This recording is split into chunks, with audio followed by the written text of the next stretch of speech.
एक दफा का जिक्र है कि एक खरगोश और एक कछुआ, और कछुआ जो कि आहिस्ता आहिस्ता चलता था। तब खरगोश उस पर हंसता था।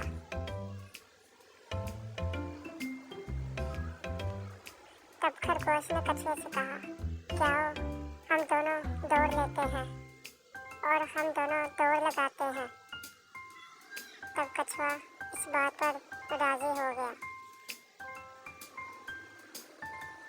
तब उन दोनों के दरमियान दौड़ का आगाज हुआ और इस दौड़ को शुरू करवाने वाला शेर था।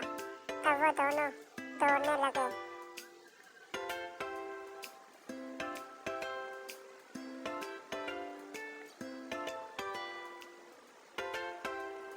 और खरगोश जो कि तेज दौड़ रहा था, मगर कछुआ उससे बहुत पीछे था क्योंकि वो आहिस्ता आहिस्ता चल रहा था।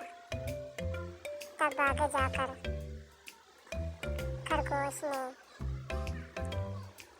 सोना शुरू कर दिया और ख्वाब देखने लगा कि मैं तो जीत जाऊंगा क्योंकि कछुआ बहुत पीछे है। तब कछुआ उसके पास से गुजर गया और वह सो रहा था। तब कछुआ बहुत तेजी से अपनी दौड़ के आगाज को खत्म कर दिया और वो जीत गया।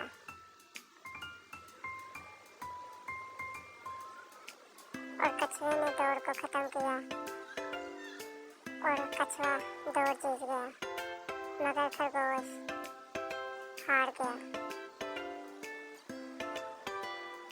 इस कहानी से यही सबक मिलता है कि हमें आहिस्ता आहिस्ता चाहे कोशिश करें मगर करनी चाहिए।